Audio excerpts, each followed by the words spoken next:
Because so many things, it's like, well, no, that's denied, or, oh, you got to put in for an appeal, or you need 17 more letters from 17 different people saying why you need this, or like, well, we're not going to pay for this, we're going to pay for this. And it was just so shocking that the answer was yes.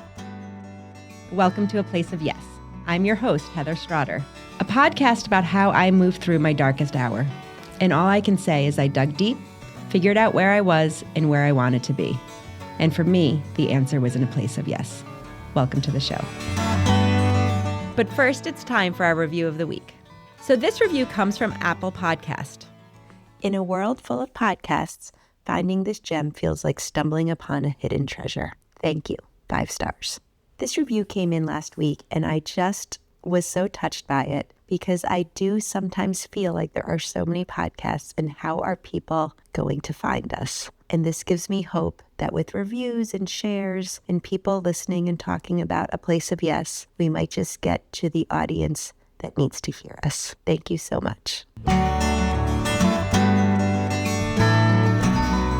Hi, welcome to A Place of Yes. I'm your host, Heather Strotter. Welcome to the show. So I'm really excited about our guest today. We are sitting here with Jen, who I refer to as Lizzie's mom. Yes. And as I was preparing for our conversation today, I was looking back and trying to remember when we started working together. And I found out it was 2012. So we have been working together 12 years. I know, that's insane. It is insane, right? One of the greatest things in kind of preparing for this was I was looking at old pictures and trying to find some videos and just kind of going down memory lane. And when we first started, Lizzie was tiny. I know, and now she's going to be turning 15, and she's like 75 pounds and almost as tall as me. So it's kind of crazy. When we did start, she was like this big. She was tiny, right? Yes. I have a picture of the 4 of you. So you and Mike and Emily, and both babies. And it's so funny. Like now, I follow you on social media and you guys are like traveling and doing things. And it's just been such a long road. So can you talk a little bit about when you reached out to Jake's Help from Heaven? And just for those people listening, Jake's Help from Heaven is our nonprofit. My husband and I started it when we lost our son, Jake. So Jake passed away when he was 4 years old. And we knew immediately that we wanted to help and work with families like ours and to just kind of ease some of the burden for families when they have children with multiple medical challenges, with disabilities, with just things that sometimes can seem daunting. And we just want to kind of be there to help. You guys, like I said, reached out to Jake's Help from Heaven in 2012. Can you talk a little bit about that first time, if you can remember? If I can remember, I think it was for hippotherapy. Was it for hippotherapy? I think this will be a test for both of us because I don't actually remember this chair, but maybe you will. The first thing. Oh, yeah. The first thing was an activity chair. Yes, I remember that because they were trying to find something to have her be able to sit upright to work on head control. So it was that little chair that her OT wanted. I totally forgot about that chair. But yeah, I remember they were looking for something that they could position her to help her with her head control and to have her be able to interact because they were trying to get her ready to go to preschool. So can you talk a little bit about Lizzie and her diagnosis and just sort of, or multiple diagnoses, like just sort of that story a little bit? Lizzie has a unnamed chromosome disorder. She's missing a teeny tiny part of chromosome 9 and a piece of 5 slid into there. So when she was born, it was all a shock to us. We had no idea anything was wrong. When she was born, she wasn't breathing. Oh. And because of that chromosome disorder, she has very low tone. So she kind of got stuck in utero in like a cramped position. So her jaw never grew out. So when she was born, she had a cleft palate or a soft cleft palate, and her tongue was blocking her airway. It was a complete surprise to us, to the doctors. I didn't realize that. So you had no idea? No idea whatsoever. Everything was fine. She was measuring fine, everything. And then boom, Wow. Everything she was 2 weeks early. My water broke, but she was only 4.4 pounds when she was born. And we had absolutely no idea. Everything was going great. And then she immediately got whisked off from us. We didn't even see her. And they brought her to the OR to place a permanent trach. So it was unexpected. Oh, wow. Very chaotic. Once they had her stable and they brought us up to the NICU, it was like, well, here's your laundry list of all the things that are wrong. Do you remember the first time that you got your letter that said you were approved? So that's what we do at Jake's, right? Like the board meets, we come to a decision, and then I send out letters with approvals. Do you remember what that I was like? remember it coming in the mail, and I was like, it's going to be a no. And I opened it up, and I was like, oh my gosh, they said yes. Because so many things, it's like, well, no, that's denied, or, oh, you got to put in for an appeal, or you need 17 more letters from 17 different people saying why you need this, or like, well, we're not going to pay for this, we're going to pay for this, and it's not really what you need, but it's what we're going to pay for. And it was just so shocking that the answer was yes. And I was like, that's it? Like, it just seemed like way too simple. Well, it's funny. I mean, you touched on everything that when Brian and I are like, when we're at these board meetings, sometimes we'll have a board member that's like, but oh, don't you think they might want that instead? And I'm like, oh, no.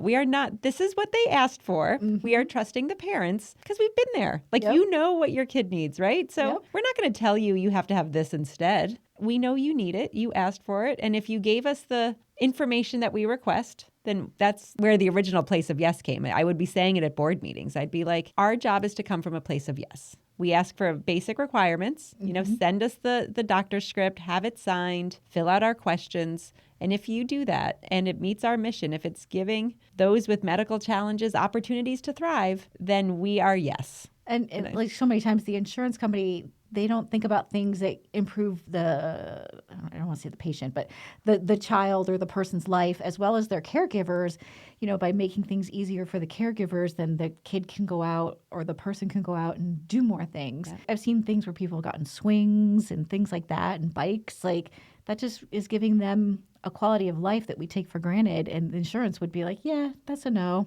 Well, it's even like the basic insurance thing. Like, my go-to story always is like, for a wheelchair, it's 5 years. Mm-hmm. It makes zero sense. It's fine from 30 to 35 because you're probably not changing much. Right. It's maybe even okay from 20 to 25. But from 2 to 7, I was like, it doesn't even make sense. I know, where they like Lizzie's all legs and like she doesn't even fit in the chair anymore. It's like, so you're always buying a chair that's too big for what you need because it's got to last you longer. Mm-hmm. But still, by the end of the 5 years, it's too small. I don't know. I'd like to take those things that make zero sense and just have a common sense approach. I don't think I know the answer to this question. How did you guys find out about Jake's? I think it might have been our case manager. From Care at Home, who had mentioned you guys and said, well, I can apply for a grant. And I was like, all right, knock yourself out. I don't see this ending well. But little did I know. Here we are. It definitely takes like a burden off of as a parent. And like, I think we try to be thoughtful in what we ask for. And, like, I think a lot of special needs parents are the same way because they don't want to waste a resource, Exactly. And if they're asking for it, they really need it. Well, and that's I think when we sit around the table, like, if you've gone through this process of asking for this, we know you need it, and we know that it's something that's important, and we know that it's hopefully something that's going to impact your life in a super positive way, right? Like. Hey, I just wanted to take a minute from this episode and talk to you about Franklin Community Center. Franklin Community Center is a local Saratoga Springs-based organization that has been around for 40 years and has done remarkable work for the community and for Saratoga County in general. A lot of people know that they are a food pantry, but in addition to being a food pantry, they also have a free store. You can go in if you need things for your family, for yourself, and everything is free.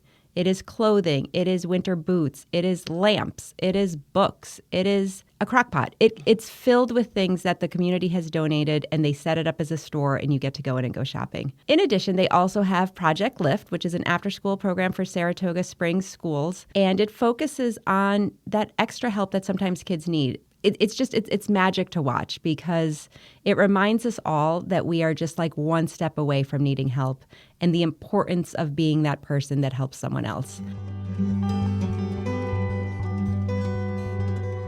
And you touched on something I think hugely important. I don't want to call it like the Jake's philosophy, but sort of like it's not always about the individual, right? Like a lot of it's about Lizzie, and it's about, a chair that's giving her good positioning, and it's hippotherapy that's helping her. But some of the things are really about the family unit, right? Like, and it's, if this is a stroller, that maybe the positioning is not 100% perfect all the time, but it's a stroller that you can stick in the back of your trunk and she can watch Emily at a sports game, or you can easily go in and out of a restaurant. Like, that makes a difference. It does, because if I had to carry her big chair everywhere, I'd probably be in traction, because the thing is so heavy and it takes up so much space. You would just not do it, right? Like, I mean, there's no way you could do it, And we always would give the story of like some of Jake's best times was like when he was watching Ethan on the soccer field. Like, he just liked, you talked about like, the kind of the cruises and the things with the noise and being somewhere.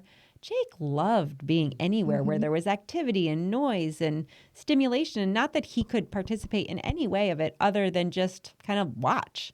We talk a little bit about grief, right? And the different, there's the obvious forms of grief, like my grief for Jake and sort of those obvious, or when someone you love passes. But there's also this other type of grief, right? Like you think you're going to have one life and then that life is different. It doesn't mean it's just a different life, It's like you can't really rank it. So you guys really overnight, literally like one moment, you're about to have what you think is very typical experience. Happy, healthy baby. And then you end up with a baby that has a lot of challenges. And at that point, just had all these doctors coming at you telling this was wrong and that was wrong and this was wrong, and giving you like worst case scenario. And there was actually a neonatologist who just came in and just didn't say anything to me, but you need to quit your job. And I was like, hi. Hi. Nice to meet you too. And she spent 32 days in the NICU. Okay. It's funny, you don't think about some of this stuff for such a long time. Exactly. No, it was very like chaotic, and she had such bad tone that she just refluxed and refluxed, and then she would hold her breath and she would turn blue, and you're just sitting there like, how am I going to take this kid home? Well, that was actually my next question, because I'm sure there's got to be a piece of like a fear of that, like, oh yeah, because I remember Jake was born healthy, but then he was 8 months when he got sick and was in the hospital for 117 days. And I remember that feeling of like, I can't wait to be home, but also that fear of, I can't believe we're going home. And I suspect you must have. Yeah, it was scary, because they had what they called at Albany Med a rooming in room, and they gave us like a trial where Mike and I slept in the room. Oh, really? With her, okay. And they had all the equipment, because she had a G tube, so she was getting like a continuous tube feed. Okay. At that point, she was on oxygen. She had oximetry. She was like all skin and bones. She had like no tone. She had the trach. And like, when they came in to teach us how to do the trach changes, like you're sticking your hand into the little incubator and you're trying to do that. She's and she's tiny. Yeah, she's 4 like pounds. 4 pounds. And they're like, well, you need to get it in right away. And you're like, oh, great. And there's alarms going off, and she's, her sats are going down. And, it was scary. I'm sure. And then to bring her home, we basically had an ICU running in the house. And then, Mike had to go back to work because, somebody had to be someone working. has to work. Yeah. But thankfully, my parents were there to kind of help me with that. But it was definitely overwhelming. Like for the first almost year, I couldn't drive a car myself because she had such bad reflux, and they didn't want it to go into her trach, that someone would have to drive, and I'd have to sit in the back with the suction and just be ready. Mm-hmm. So Ethan was my first child, and I just remember the fear, like just the normal fear, right? Like just the like, I can't believe I'm in charge of a human. I mean, there's just that sort of like, wait a minute. But then I think for your first child, it was scary. Yeah. Like now it's kind of like, Emily, when we had Emily afterwards, we're like, oh my gosh, she's so easy.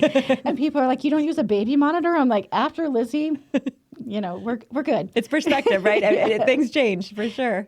That's so crazy to me that all the times we've talked and stuff, I just didn't know that part of your story. So you bring her home, and I suspect there's challenges. Like you said, the first year you couldn't drive, but other things. But when I look at you guys now, and certainly when, even for as long as I've known you, you're naturals. Like, I mean, Lizzie has grown. I just saw her, what was that, like last month, 2 months ago?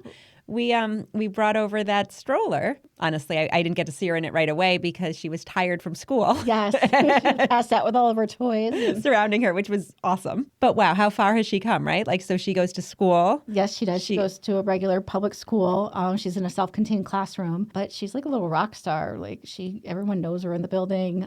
We'll be out in public and people will know her. She really gets out there and she loves being around people, and she still rides the bike that you guys. I was wondering about that bike. I was honestly looking for some video of it because I was like, I knew that. I should get it from her teacher, but Yeah, she rides it all around the school, and she like goes in between people, and So it's fantastic. great. That's such.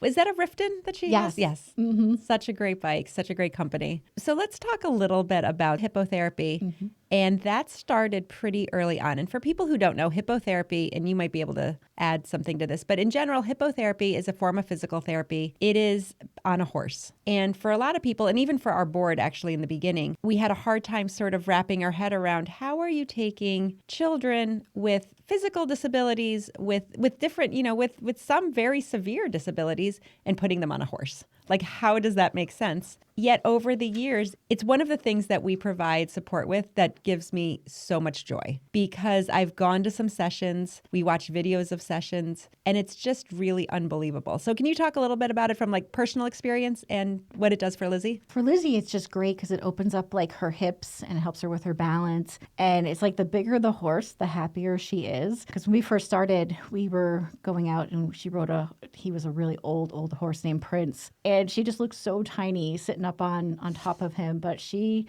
just loved it so much. And I think it just gives them a sense of independence. And then later when Emily got a little bigger and we went to a different place, they had other horses. And then Emily would start to ride a little bit. And then Lizzie would get so jealous because this was like it was her thing. It was right? her thing. But I think it just gives them a little sense of independence and that they're doing something, something fun because it's like therapy, but it's cool and it's fun instead of it just being like they're trying to make her do like a wheelbarrow or something that she hates. Like she would get so excited to see, to see the horses. When we first started funding hippotherapy, there were probably only 2 or 3 places like in the greater capital region. And now I do feel like there are more. And there's several year-round facilities too, which is kind of great because it used to just be seasonal. And then we found like after COVID, a lot of places had difficulty finding volunteers because Lizzie does require a lot of staff to do it because they need one person on either side of her, and then they also need someone to lead the horse. So it does take a lot of people. So for those of you listening and you hear this this voice in the background, we are also joined by Lizzie's dad, Mike. And there he is. With all the families we work with, there's certainly some people where I'm like, I just have more communication with the mom or some with the dad. With you guys, I feel like it's pretty even. And I love that you guys came here together in all honesty, because I do feel, and it kind of leads me to the next thing I want to talk about. You guys have just been such a great family unit, right? Like you have taken what could be a challenge and you have just faced it so head on. And when I see you guys as a family, it reminds me of my family, right? It reminds me of when it was like Brian, Ethan, and Jake and I. And we tried to do this. So I'm trying to think of the right words. Like you try to give Lizzie, we tried to give Jake the very best life, right? And sometimes that means that you aren't able to do things, but sometimes it means that you are able to do things. They just look a little different. And I think you guys do such a great job of that, of finding that balance of, you know what? No, we can still go on a family vacation. We can do that. And I just love it. It takes a lot more planning and you have to think about it. But we also, we want to try and make things as quote unquote normal for Emily too, because it can also be challenging for the sibling. We've gone to Disney World. We've taken Lizzie on roller coasters. We take her to the beach, which is a challenge with a trach. Like last year. The sand? Yeah. Like last year when her wheel went flat on her big jogging stroller, we just took the thing that we had for the chairs and threw her in it and said, "Here you go, Lizzie." And we dragged her on the beach with that, So make it work. We figured out how to be pretty creative. And at the Emily's dance recitals, Mike Velcroed Lizzie to a chair. to keep her I definitely want to hear a little more about that because that sounds awesome. You got to do what you got to do. Absolutely. I think, Velcro, right? Like it's kind of amazing what Velcro can do. Yeah.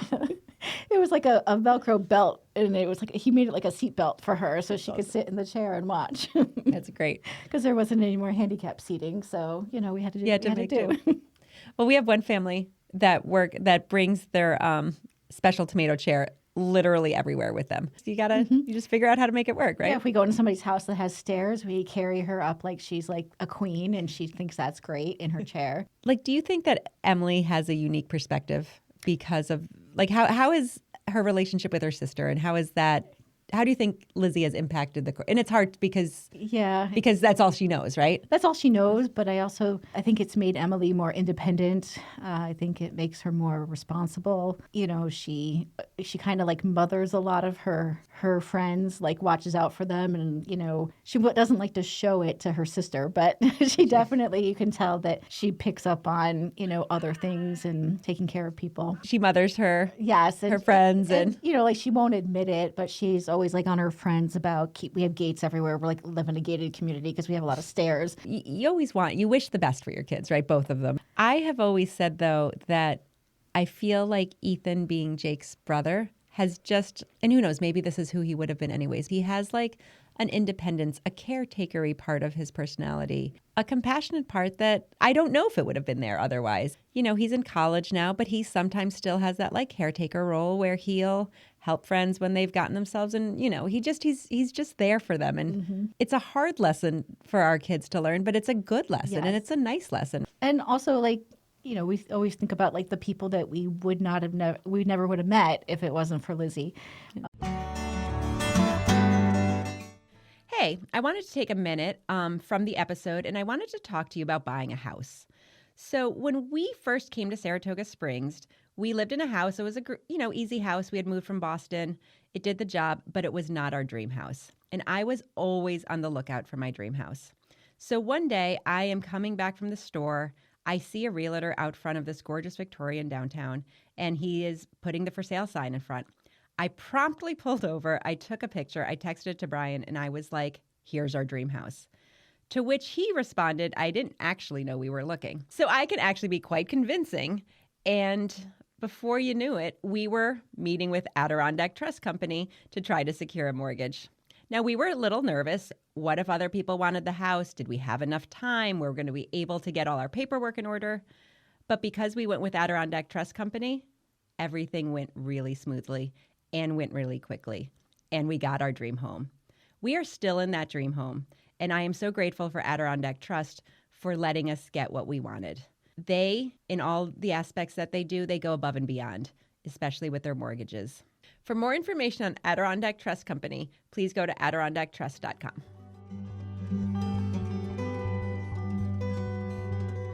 Like therapists. So I'm sure in those beginning years of like early intervention, right, when there's just people in your house. All the time. All the time.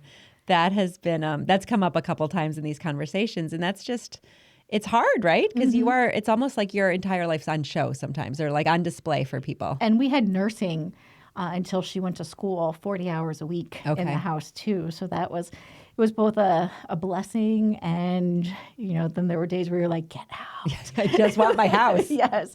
Like you felt like you didn't have any privacy or anything like that, but it was the only way that you got a break, the only way I could go grocery shopping. Or and know that she was going to be okay. Yeah. But it was hard because you always had like a schedule to keep. And sometimes I remember like I'd be at like the playground or something and Ethan would want to play and I'd be like, oh no, we have to get home. Jakey's got PT or got OT. Like there's always this. Yeah, Emily used to steal their toys. Like, so they'd have to bring a bag for her when she was little and then a bag for the Lizzie, work with Lizzie. Yep.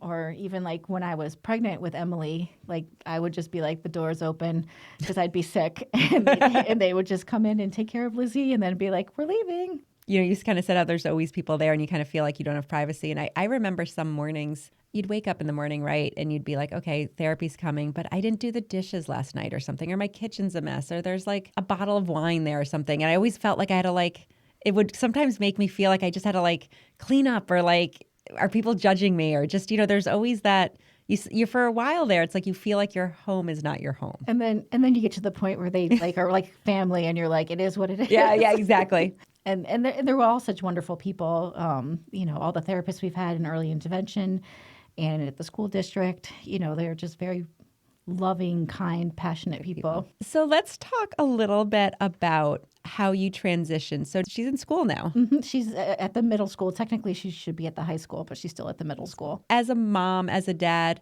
how does that feel? Like, I mean, that's a lot of trust. Yeah, it's taken a while. There were definitely, a lot of things we had to kind of iron out and work out. But, when she went to preschool at the Center for Disabilities. And that was like the first big transition that she had. And they were fantastic. So then we had to transition again back to the normal school district. And there were some bumps in the road and things like that, but it really, it really worked out well. I think she was a better fit in the school district than over at the center. And it's nice to have her, in the community instead of having to, because I drove her for the first couple of years. Okay. So I want to circle back to when we were talking about how, again, this was unexpected for you. Mm-hmm. And, it's a little bit that what you think you're going to have, the life you think you're going to have versus the one you have. You said, you were in the car with her. You couldn't drive for a year. What other things? Like, were you able to go back to work? Like, did this impact friendships? And, I imagine you guys thought you were bringing home a healthy first child and X, Y, and Z would happen, but it likely didn't. It definitely changed the plan that I was going to have for going back to work. I do work because it's so hard to find people to take care of Lizzie. And obviously she's not a candidate for like daycare or anything like that. I work opposite of my husband. So that means I have to work evenings and I have to work weekends. And he works Monday through Friday. So that's, presents a challenge because on some days it's like he comes in and I'm like, bye, I'm going to work, but we were able to make it work. And I work only part-time. Just because there's just so much going on with Lizzie and we can't find, care for her. How does that impact your guys' relationship? I mean, do you feel like you ships in the night? Some days, like especially like when it's like my weekend and then I work Monday and Tuesday nights, it's kind of like, oh yeah, I'm back finally on Wednesday. I think there's no way I could work full time with Lizzie with all the doctor's appointments and managing all of her supplies and things like that. I'm lucky in the fact that I have a job that pays relatively well, so that when I do work part time, it's not terrible. As far as like friendships and things like that, like I think in the beginning it was really hard because at that time, as I'm sure with most of like your friends too, everybody was having babies at the same time and everyone's having, their play dates with their typical neurotypical children, and they're talking about how like their kid's splitting the atom and you're like, wow, my kid held her head up for 3 seconds today. Yep. And it's hard sometimes not to be like upset by that or. Well, it's like, you don't want to say jealous, but there is a piece of that. Like, I feel like, right? I mean, or at least for me, there was definitely like, I even now hate saying that out loud. I always worried about like, oh, I don't want to hurt Jake's feelings. You don't want to hurt Lizzie's feelings. You don't want them to feel like less because they're not. They're everything they're supposed to be. Mm-hmm. But there is that feeling sometimes of just like, why me? Yeah. And for a while that it was hard for us, but then you're just like, well, this is who she is and we can be upset about it or we could, move forward. And I think that's just something that you have to kind of go through. You kind of set me up perfectly there. So, so as the podcast is called A Place of Yes, the reason I got there is because of exactly of what you said, right? You can live in this place where it's just sad and it stinks and everything kind of sucks, right? Mm-hmm. Like, because it's very easy to get there. It's easy still to get there. But I also, for me, it became really important to just very consciously not let myself live there. And for me, especially early on, it was mostly because of Ethan, right? Because I had to still be a mom, mm-hmm. I still had to do these things. But also it's just, life is just better when you don't stay in the why me or the negative or the jealousy or whatever those feelings are.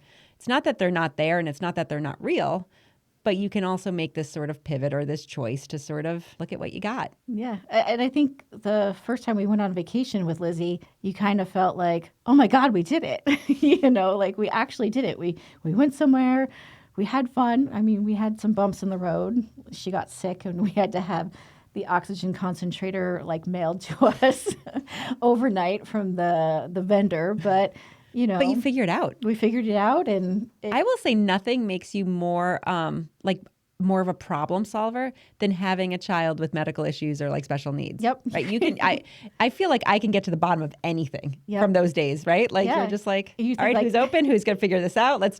Someone's going to bring it to me. I know. You're like you'll figure it out. I mean, we've done that all the time, everywhere we've gone. We had to be like, okay, how do we work around this? Oh, there's stairs. Okay, you carry her. I'll carry the thing down. Or like the first time when we went to Disney World, when we won those tickets. Oh, so let's tell that story real quick. One of the things I love about you guys is for so many years too, you have always come to our family fun day. So Jake's up until last year, we would have a family fun day, and that was our primary fundraiser. And Mike, I think you even spoke at it once for us.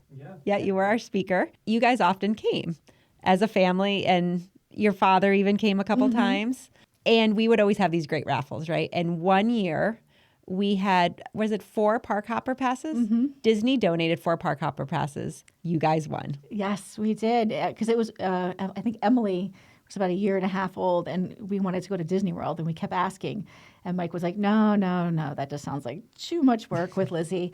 And then we were like, but they have the raffling tickets. And he's like, well, if you guys win, we'll go to Disney World. So Emily and I took our You probably felt tickets. you probably were safe with saying that too, right? Those were big events, lots of people. What are the odds? Well, So we just took our handful of tickets and we shoved it right in the bag right before you guys drew them.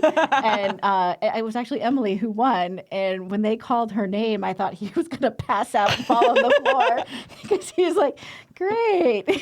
looks like you're going to Disney. Yeah. I mean, it was a lot of work and a lot of planning. And we looked like we were relocating to Florida when we went. But we figured it out. We had to get a special seatbelt adapter to put her on the plane. We had to bring her big giant car seat and check that. And, by the time we landed, got off the plane and got into the rental car, we felt like we ran a marathon.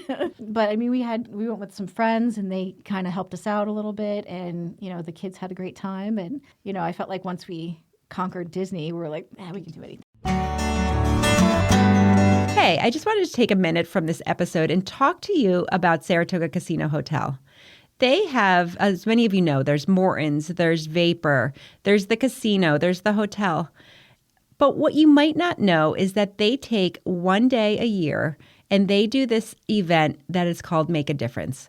They hold it as a luncheon, and on that one lunch, they give away $120,000. They pick 12 Capital Region charities, and they award each of them $10,000. It is unreal. It is so generous. From the nonprofit standpoint, as a beneficiary of this Make a Difference, what I love about it so much is that the organizations don't have to do anything. So many times organizations have to fill out so many forms, jump through hoops, do all of these things, and we gladly do it because we're looking for funding. But Saratoga Casino Hotel, they pick the charities and they just ask you to come to lunch. They treat you to a great lunch. You can bring your board, you can bring your donors, you can bring your family. Everyone gets this great lunch, and then they give you $10,000. It's unbelievable. It's so generous. Keep supporting them so they can keep supporting us.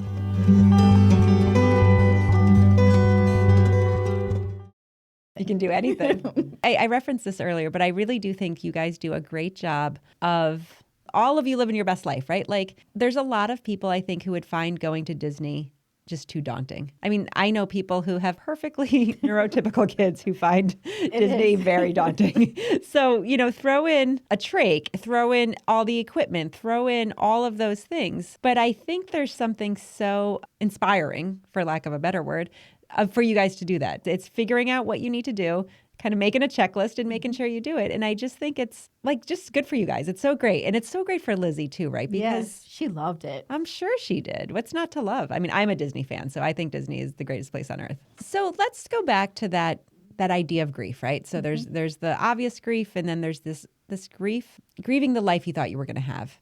And personally, when I first heard that, when Jake first got sick, it made me mad to a degree, because I was kind of like, what are you trying to do? Like, why would I grieve a life that I thought, because I felt it was almost like disrespectful to my boy. Since then, I've become comfortable with this concept. And I think, to me, it sort of makes sense. Like, it's okay to have thought things were going to be different and to miss that, what that life was going to be like.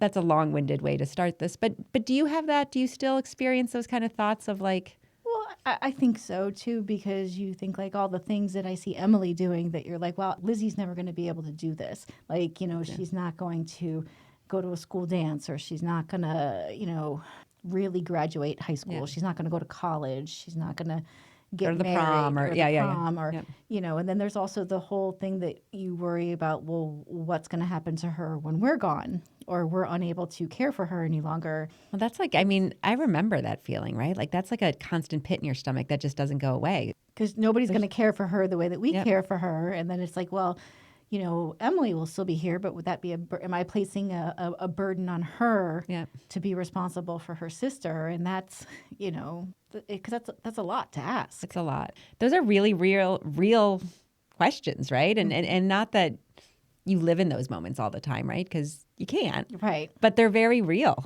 Or when they're like, oh, you better start thinking about, you have to apply for guardianship soon. Or, before you know it, they're going to be out of the school district. And then you have that like, oh my gosh moment where you're like, she's 15. The clock is ticking.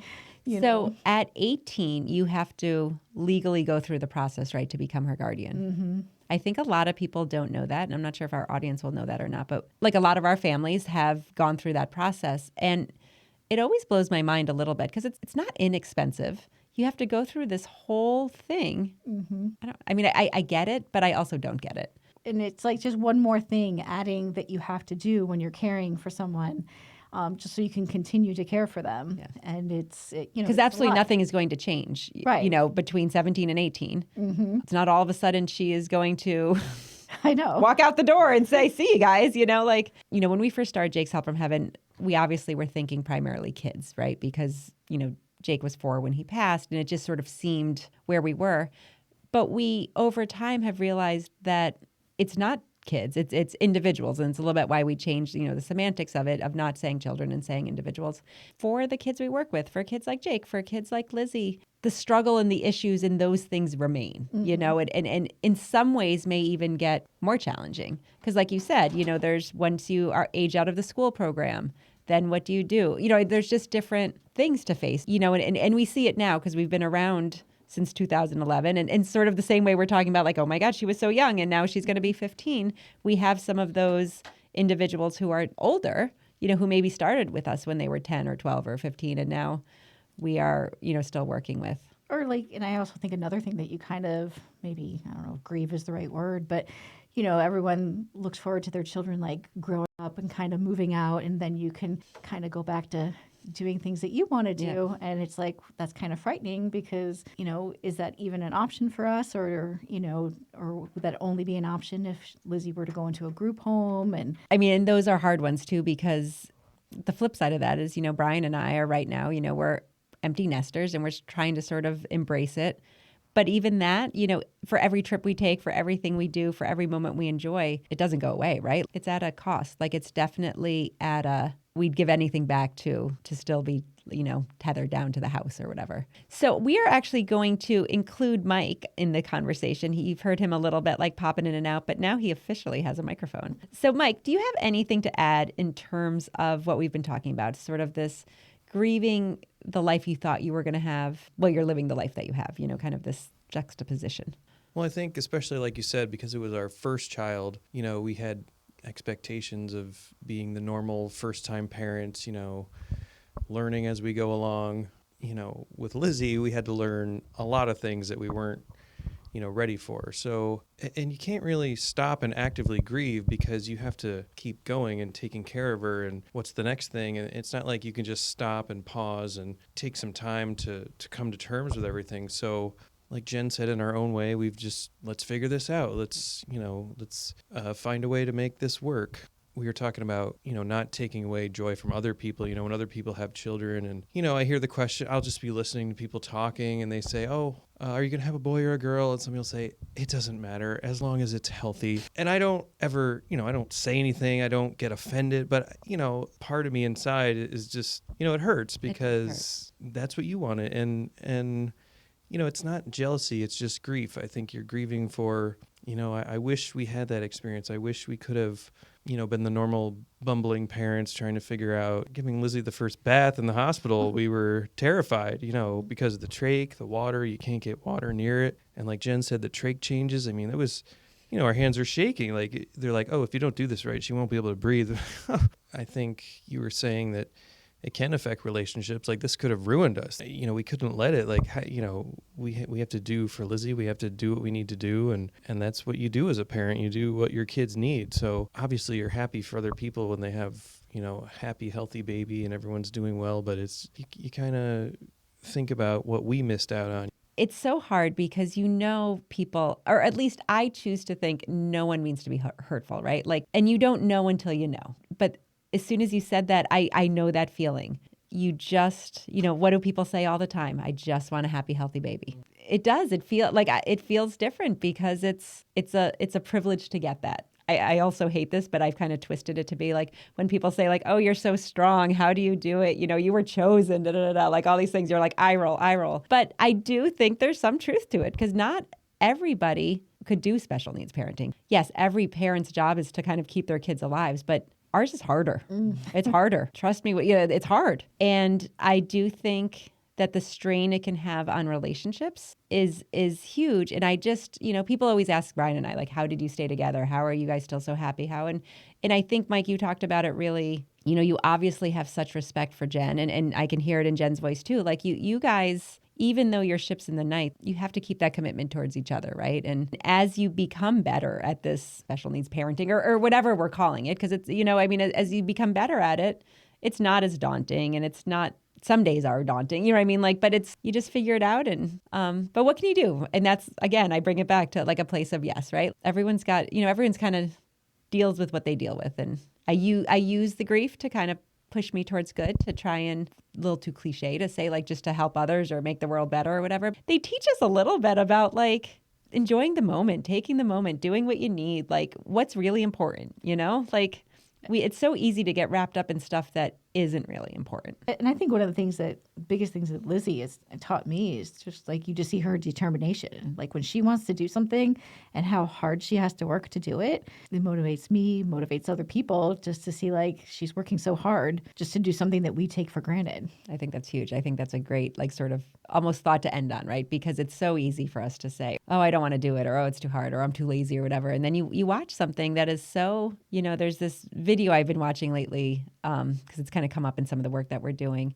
But it was when Jake would be on a light gate and he was working on trying to just take steps, and just to kind of drag that 1 foot forward on that like one given moment was so hard, but he did not stop, right? Mm-hmm. And you imagine if every step you took had to be that hard, you know what I mean? And sometimes for Lizzie, these things we take for granted, they're just hard, but they do it. And sometimes even with, well, not always with a smile on their face, but sometimes with a smile on their face, but like we all could learn so much from it. As we start to wrap up, we have two sort of things we like to ask people. So one is, could both of you kind of tell me what a place of yes means to you? Well, I think we talked about it earlier when Jen said we just figure things out, If we're going on a vacation, she's the list maker. Like she makes the list. This is what we need. This is what we have to do. This is what we're doing this day. This is what, we got to think of this. We got to think of that. She thinks of all these things ahead of time. So when we get there, we can actually have fun and we've already, it's already been thought out. So, but we did it. We didn't say, oh, it's not possible. That's not Jen's mindset, and because of her, that's not my mindset either. It's like we can do this. We just have to be thoughtful about it. We have to. So yeah, we definitely. Well, it's like you put it in, and then you get this great reward afterwards too, right? Yeah, because exactly. you kind of said you're like we plan, like she plans it all out and has it all laid down.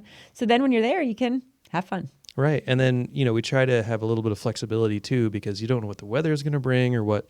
Oh, we don't feel like doing that today. Let's move that over here. We'll move this over here. And, so we try to give ourselves some leeway as far as, how we're feeling that day. Or, yeah, we try to be positive and not, just say that, oh, we can't do this. There's no way. There is a way, and we just have to figure it out. So we too like to come from a place of yes. That's awesome. I feel like I'm being put on the spot. No pressure. No, you don't have to. I guess I kind of feel like the same way. It's just you have to just realize that anything that comes at you have to figure out a way around it. Like even from everyday things, or going over to see family or friends. Like we just have to figure out a way and make it work. You just make it work. Even stuff when Lizzie needs it. Like I'm so grateful that there is Jake's that says yes, but. If there wasn't, I think I would still try and find a way to make it happen. If your kid needs it, you're gonna do it. Go to the ends of the earth for them. So we have been doing this final segment where it is Ask Heather Anything. Ask Heather anything. Wow. I just What's going to be in place of the bowling fundraiser? Well, that's a good question. We are doing this in place of the bowling fundraiser. Two things. One is we had a really good run with that, right? Like it was the family fun day was super successful for us. It was really a great event because we had our families, we had our donors, we had our friends, all of those things. But it started when Ethan was in kindergarten, and it just felt right that it should end when he graduated high school. Like I got kind of fixated on that. And I also get fixated on ending on a high note. Like I just was worried that what if this stopped being successful? And then I would just be too sad, right? Like I needed to end when it was still good. Fundamentally, I was like, people come out and support Jake's. They support the work we do. We have been really blessed to have sponsors and donors who get behind us and really donate to our cause so that we can come from a place of yes, and I think I even say that to when I'm meeting with people, like we would hate to have an application come in that we know this family needs and have to say no because we don't have enough money. And we're worried that day may come. I was like, are people really giving us money because they want a logo on a shirt, or are they giving us money because of our work? And what if more people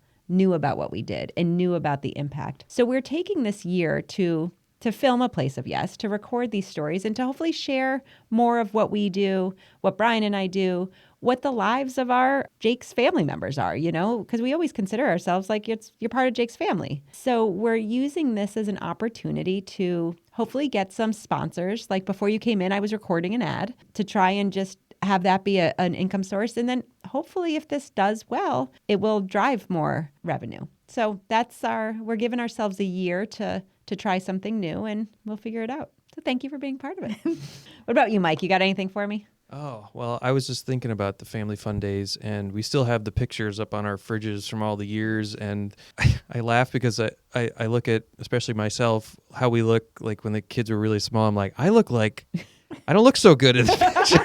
And then the later years, I'm like, oh gosh, I look a little bit better. They're a little more put together. So thank you, Jen. Thank you, Mike. Thank you so much for being a guest on A Place of Yes. I Thank you for having us. Thank you. Thank you for listening to A Place of Yes. Please follow us wherever you listen to your podcasts. Please subscribe to our YouTube channel. Leave us a thumbs up or leave us a comment. We would appreciate all that you can do. If you really like this episode, please share it with a friend or two. For more information and to leave us any feedback, please reach out to us at jakeshelpfromheaven.org.